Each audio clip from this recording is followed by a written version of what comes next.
Hello, what's going on? Welcome to the Reinforced Running Show. My name is Rich Ryan. I will be your host. Today, I'm bringing you Alex Walker. She's a Spartan pro athlete and has a vast range when it comes to the race ability. She has a top 5 finish at NORAM 3K, at Spartan Tahoe World Championships, and at World's Toughest Mudder. So she has proven that she can figure out how to go after a distance and really do well. So we talk about how to identify weaknesses in obstacle course racing and how to go after them. We talk about specific tactics for what Alex has done to prepare for altitude without running at altitude. And we talk about the process of being disciplined when creating a season-long plan, the kind of things she's learned over the years. So Alex has had awesome growth over the years, and she's very honest and willing to share during this conversation. So really enjoyed it. I think you'll learn a lot. But also, I wanted to remind you about the Reinforced Running Strength Training program. We have 2 different programs. One is for the runner, one is for the obstacle course racer who's looking to improve their grip strength, their ability to do in transitions, and just their overall power output to handle terrain and handle the mountains. So as you start to kind of get back into the gym, things are starting to look up for 2021. It looks like there's going to be some races right around the corner. So this is a great time to add something, and if you really want to take those results to the next level. So with the coaching, you get an ongoing 3 or 4 week progression so that you continue to learn and grow, and you never get stale with your strength training. And also you get a free consultation call with myself so we can figure out exactly how to implement the training into your current endurance training so that there's no confusion over what to do and what to prioritize. You'll get 3 strength workouts per week. You get 3 mobility workouts per week so that you can make sure that they all fit and you're covering all of your bases. And right now, it is $19 per month. You get the first 7 days for free. And for the next 30 days, you could be able to try it completely risk-free. So you could try it the entire month. And if you don't like it, let me know. We'll give you your money back. No questions asked. So links are in the description page right below. Take a look at those. Let me know what questions you have. And here we go. Here's Alex Walker.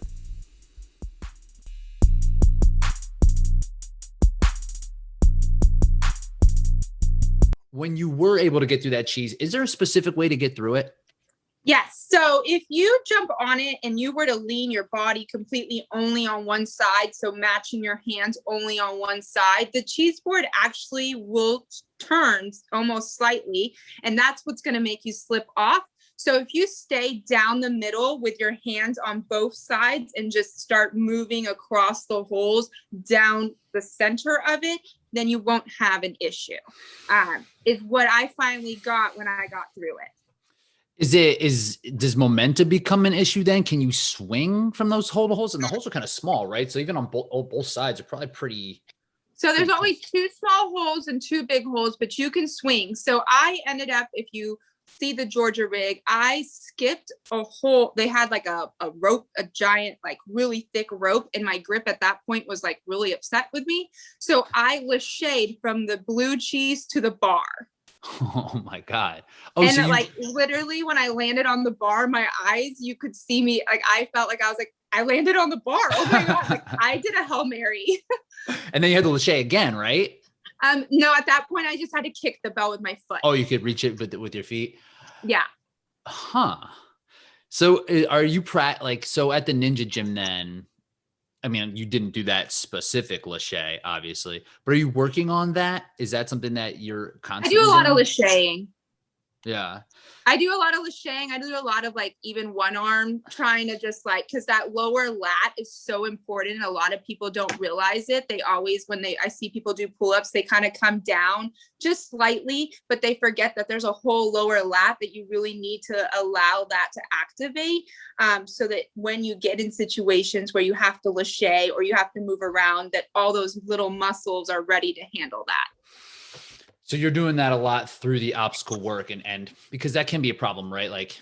Sometimes it's hand strength, but I'm sure a lot of times it could be that lower lat and just that activation, through your, even your scap and being able to kind of pull things down to activate in there. And that's why people get so bent up and trying to do the matching and doing all bicep and lock-offs and lock-offs, right? Because this feels a little bit safer when you're all the way here and you might not be able to fully engage in that lower lat. So that's a great point.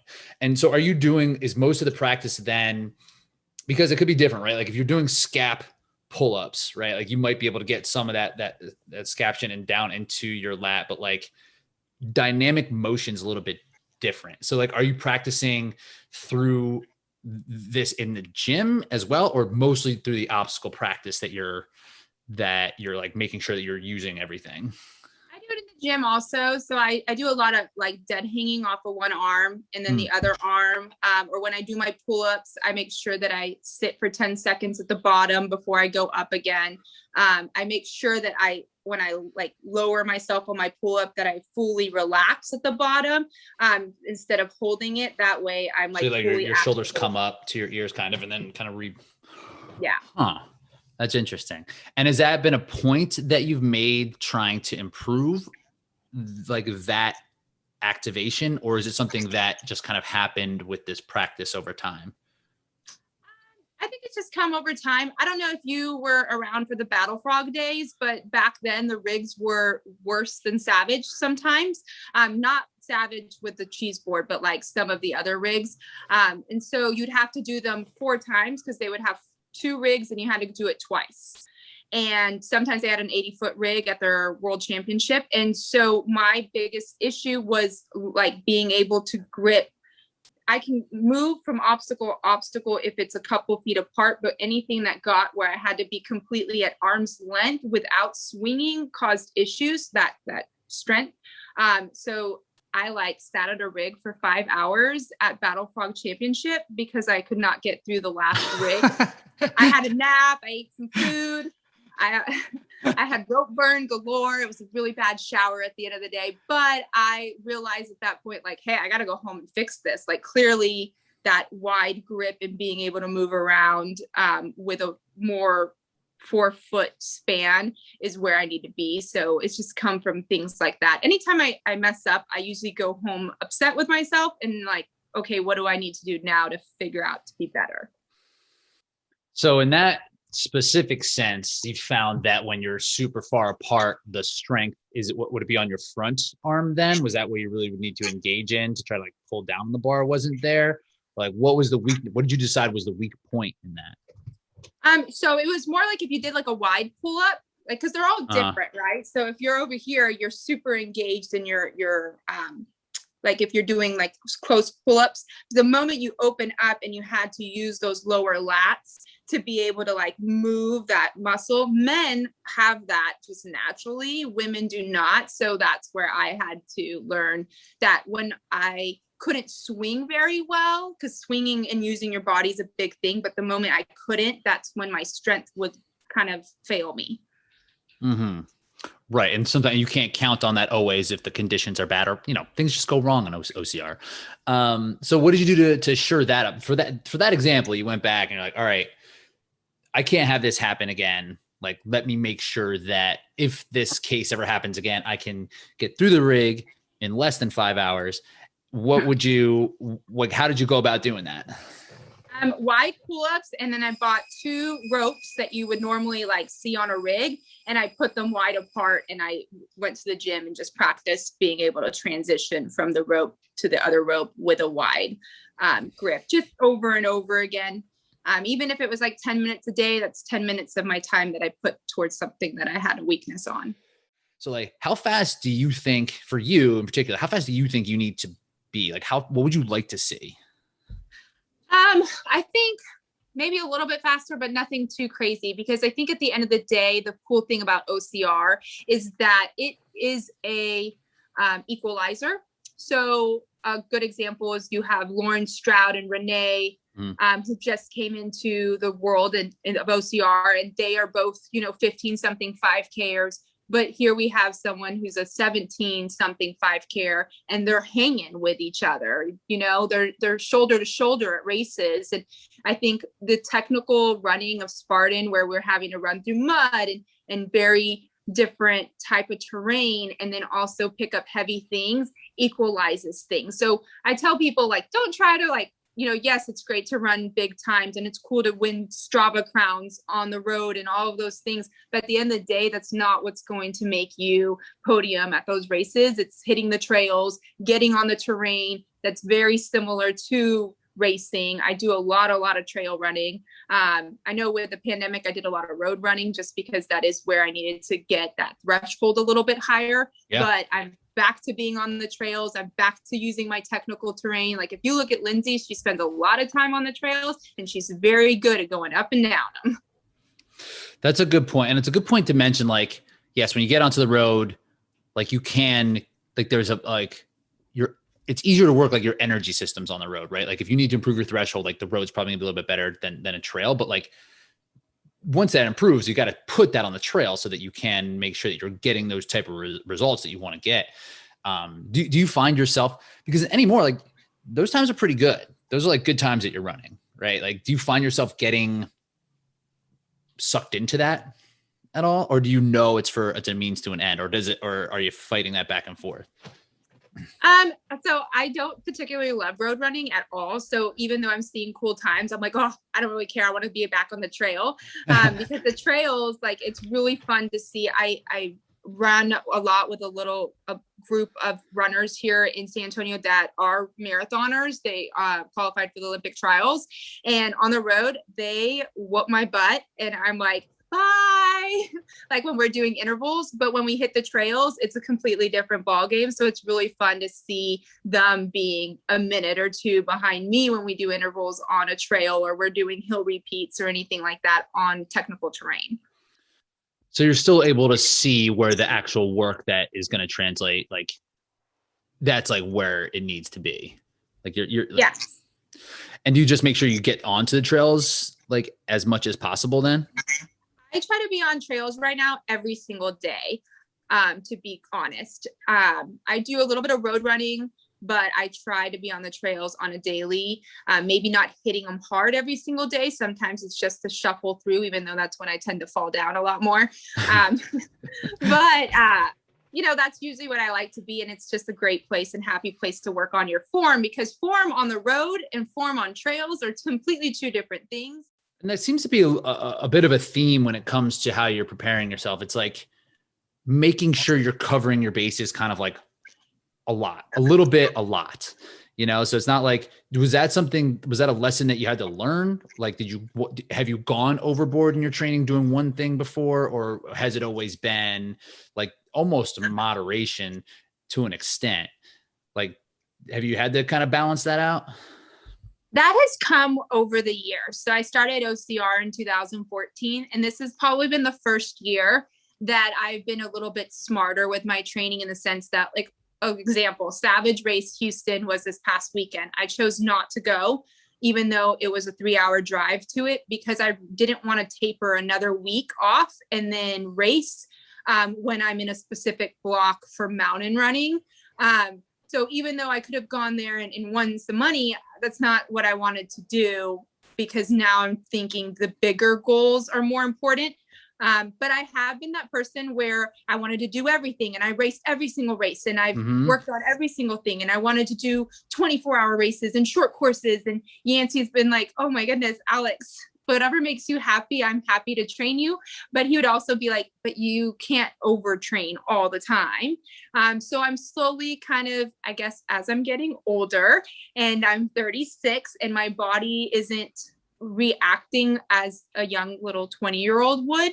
I'm just thinking a little bit more like recovery is important, and, training blocks are important, and these things, and nutrition and sleep. And I'm kind of thinking all of that goes together versus like, let me grab as many apples as possible. That's like an awesome, and that was something that I took when we were first talking. As I asked, is like, you going to do Savage? I just figured you would. Like, you had done some, and you're like, no, I'm starting a training block specifically for Utah.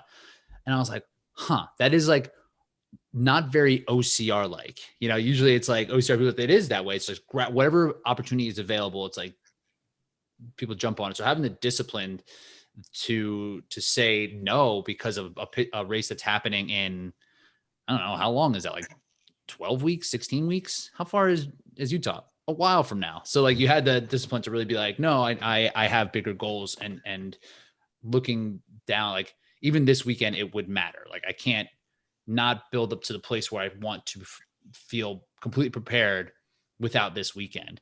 So, I mean, that's a huge lesson. Like, and I was really impressed at that because it is hard to do that. And especially in the OCR space, it doesn't seem like something that it is necessarily expected for people to do. Yeah, I got a lot of messages. I actually was quite surprised right before, and everybody's like, "No, Savage, are you injured? Is something wrong?" And I text my sister and I'm like, "Gabby, I'm getting like 10 messages regarding this." And my sister's like, "Well, you should, hit it so like nobody spreads a rumor." And I go, "What are they going to spread? Like that I'm pregnant? Like what's going on?" Like just like joking around. And I'm like, I mean, what could really happen? And then she's like, "Well, they're going to think you're injured or something." And I'm like, "But I'm not. Like, I just don't feel like I have to race all the time." And that's the thing. It's like, because people's like, "Oh, it's a Savage and it's in Texas. Like you're definitely going to be doing it." But it's like, actually, I have these other goals. I don't have to do every race. And like, I think that's something that people do need to hear and to like know that is important, because like racing is fun, but like having goals and having like the bigger picture is also like important. It's hard to lose, especially now where there are races. So it's like every race you want to do, like you got to do it, because who knows. It's hard to be patient, especially, yes, you're right, because now that COVID is kind of like opening up a little bit because of the pandemic, you're seeing people be like, "Wow, I have to do everything." And for me, I'm like, "Oh, I don't think I have to do everything." And I think that just comes with time, and you have to realize that it doesn't make you a bad racer because you chose not to show up to a race, you know, like it makes you either your heart wasn't in it. And I felt like I didn't feel I was missing out. So I knew my heart was in the right place when I made the decision, because I didn't feel FOMO, and I wasn't like, "Oh my goodness." Like I woke up that day, I watched the live feed. I thought it was super fun. I watched people I knew race, and I didn't feel like I missed out. And that's where I knew like my heart was where it needed to be.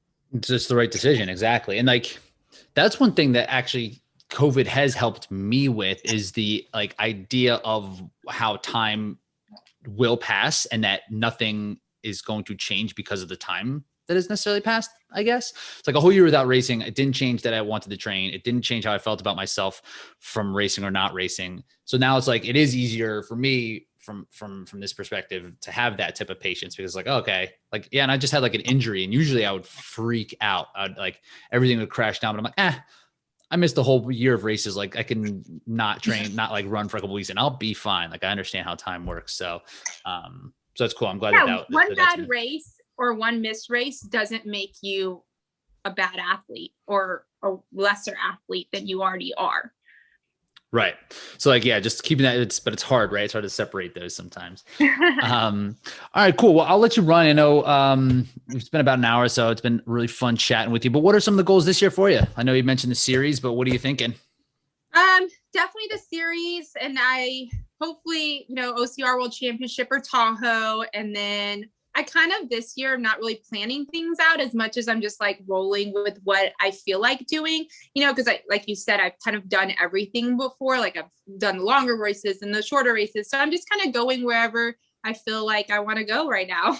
Cool. That's nice too. It's a nice thing about, more flexibility after COVID. It's like, maybe we'll race, maybe we won't. Yeah. But cool. Sweet. So I'll hit stop on here. I'll make sure to link to all your socials and everything. And do you want to just plug it? What is your IG handle? It's at Alexandra Texas Ranger. Just look up. I'll link to it. I can't even say my own handle. It's so sad. I did the same thing. The underscores are just like, I don't know. And then, and you also have the coaching program with Yancey, right? That people could check out in your profile. Yeah. So and it's really cool because there's an app now with it. So I can chat with you on the app. We have a group chat that goes on. So if people have questions, I love the app a lot more than what he had going on before. So if you do decide to join Yancey camp, you don't care who you choose. It is so much fun on the app. It's I use Train Heroic as well. And it is like awesome. It's a really good experience for sure. Like kindergarten. I love it. It's great. All right, cool. I'll stop recording. We'll stay on the screen, but that'll be it. So thanks for joining. Well, thank you for having me.